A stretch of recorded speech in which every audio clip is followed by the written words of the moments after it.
But I think there's a narrative there. I mean, I look for a narrative in my music, in my instrumental music.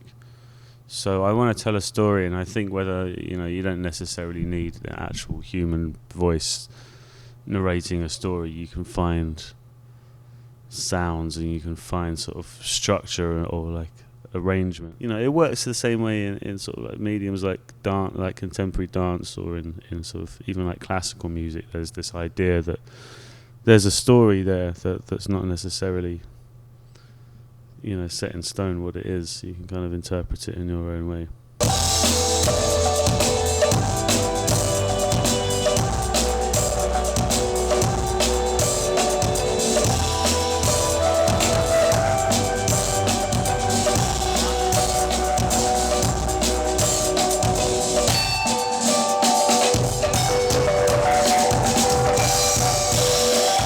No, I don't think sort of music is geographically as geographically specific as it used to be. I think now with kind of SoundCloud and Boiler Room and YouTube, I don't think that sort of music stays in one place very long. So I don't know if there's a real sort of New York sound. So I think honestly, if it was going to be, if this record was geographically attached to anywhere, it's probably going to be more of a London record, just made in New York.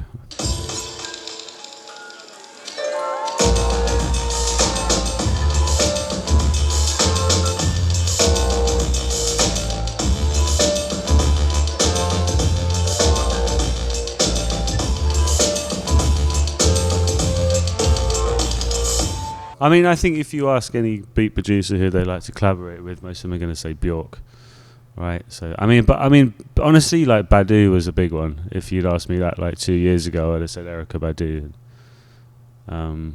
So maybe Badu again. I think that would probably be my dream collaboration.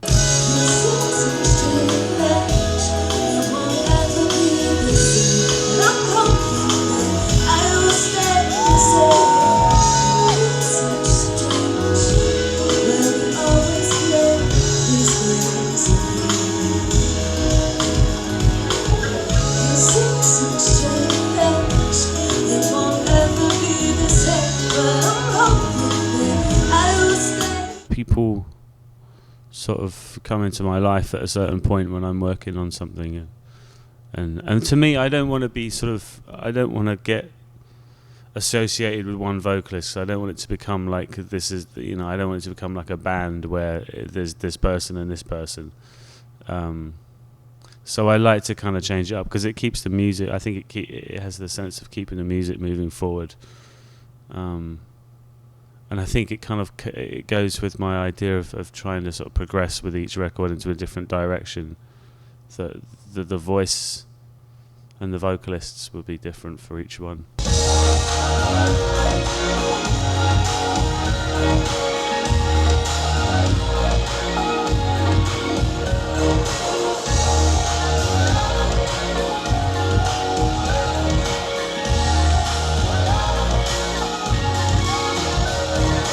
I mean, that's crazy. I mean, we started nothing as big as that, but the beginning of this tour, we got robbed in the Ukraine, like about 3 weeks ago. First night of the tour, we had all our equipment stolen from our hotel rooms whilst we were sleeping, and it was the hotel that actually robbed us.